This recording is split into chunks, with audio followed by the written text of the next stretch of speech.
ጋርነቱም አንድ ላይ መሆኑም እኔ በአፍንጫ ይወጣ ጥቅር ይበልብኝ። ኧረ ሩታ በአቋምሽ ቆሚ፣ በአቋምሽ ቆሚ፣ ሁሉም በአቋምሽ ቆሚ የምልሽ አንቺ በአቋምሽ ስለማትቆሚ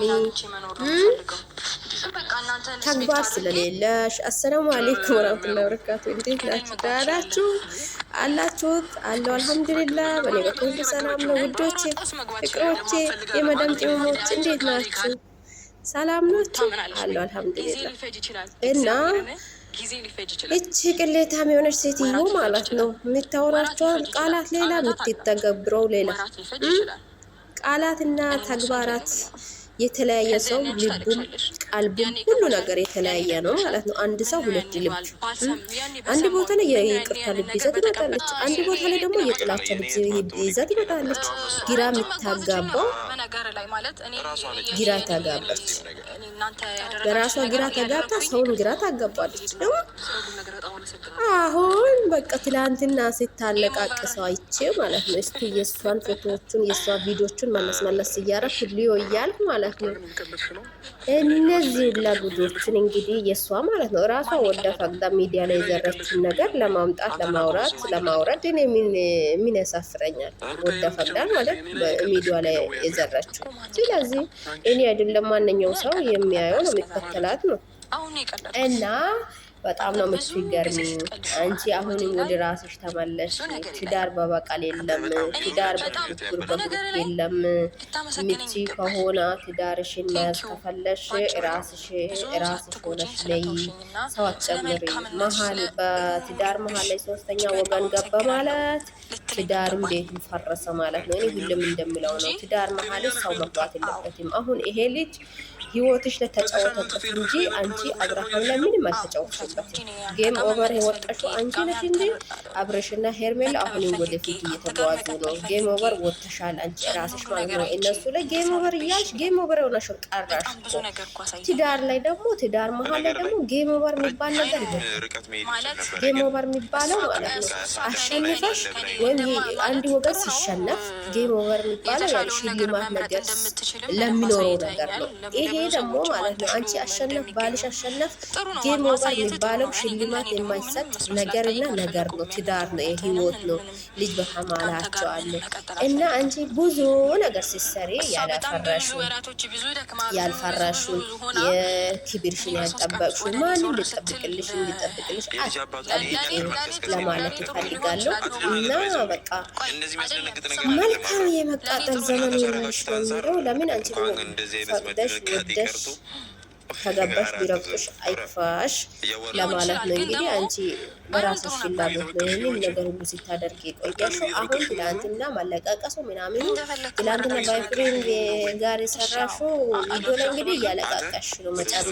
መጀመሪያ ሳይሆን መጨረሻ ላይ እያለቃቀሽ ነው። ለምን ያ የሚያስለቅስሽ ነገር አንደኛው ራሱ ማለት ተንኮልሽ እና ተንኮልሽ ህልብሽ እስካሁን ድረስ አልጣልሽም። ህልና በቃልሽ እስካሁን ድረስ አላለቅልሽም ስላልተበቃልሹ ያሰብሽ ስላልታሳካልሽ አሁንም ሁሌ ላይ ነስ በቃል ላይ ነሽ።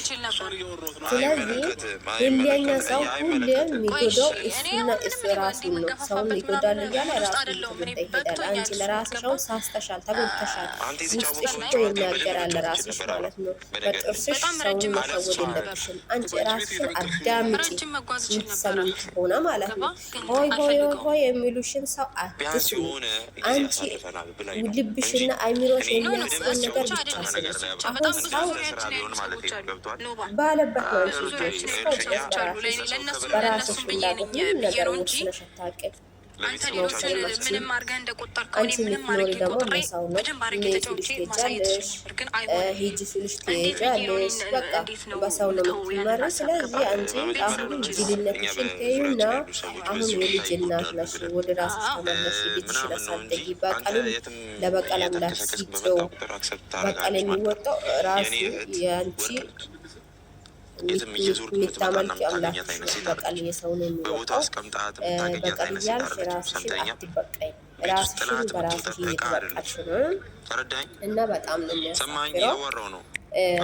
ዞር ዞር እያልኩ ትናንትና ማለት ነው። በቃ ህይወታችሁ እስኪ ወደ ኋላ የድሮውን ህይወትና አሁን ያላችሁበት ህይወት ሲያመዛዝነው ሩታ ግን ለምንድን ነው እንደዚህ ማስመሰል? አቤት እንዶ ምን ቢቀር ማስመሰል ቢቀርባችሁ ይሻላል።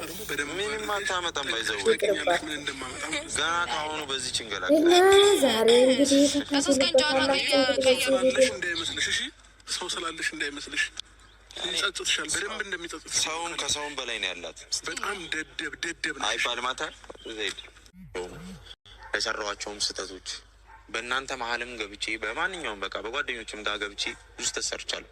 እነዛን ስህተቶች አርሜ ይቅርታ ልጠይቅን የመጣሁት በቃ አሁን ሁሉ ነገር ተወውና ይቅርታ ብቻ እንድትለኝ ነው የፈለኩት። አብርሃም በጣም ይቅርታ ለሁሉም ነገር ማስተካከል ፈልጋለሁ። እህቴንም እንድትደግፋት ፈልጋለሁ። እኔንም እንድትደግፈኝ ፈልጋለሁ። በእርግጥ ግን እሱ ነገር ሁሉም ነገር ቀርቶ ቢያንስ ይቅርታ አድርገልኝ ነገሮችን ማስተካከል ከቻልኩ በቂ ነው ለእኔ።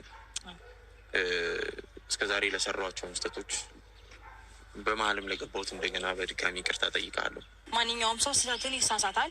ስህተቱን ተሳስቶ ግን አምኖበት ያ ስህተት እንደሰራና ስህተተኛ እንደሆነ አምኖ ይቅርታ እንደመጠየቅ ትልቅ ነገር አለ ብዬ አላስብም።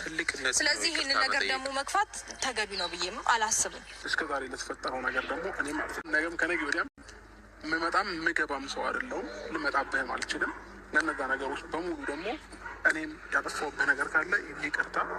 ሰላም ውድና የተከበራችሁ ቤተሰቡ ምን አመጣሽ? ቆይ ለሶስት ቀን ነው አይደል እረፍት ላደርግ የመጣሁት? በጣም ግልጽ እኮ ነው። ለሶስት ቀን ነው አይደል ወይ እረፍት ላደርግ የመጣሁት? ሶስት ቀን እንኳን አታይም እንዴ? ሶስት ቀን የሚሆን አንድ ቀን አላውቅም። እሱን ሶስት ቀን ብለህ አልነገርከኝም። ግን ደግሞ እኔ የመጣሁትኝ አሁን ይቅርታ ጠይቄ አብረን እንድንሆንና በሰላም እንድንኖር ነው። በቃ እኮ በቃ እሺ፣ ይቅርታሽን ተቀብዬሻለሁኝ። በቃ አመሰግናለሁ። ከልብሽም ይሁን አውቀሽም ይሁን ቀልድሽም ይሁን እኔንም አሁንም እንደ በቀደም በቀልም ይሁን ችግር የለውም። እኔ ሁሉንም ነገር ትቼ ይቅርታሽን ተቀብያለሁ። በቃ እኔ ሁሉንም ነገር የተውኩት ለምን የምታስመስለው? እኮ ይቅርታሽን ተቀብዬሻለሁ እኮ አልኩሽ። በቃ ስለዚህ በቃ ሂጂ አሁን ቶሎ በይ። አልሄድም።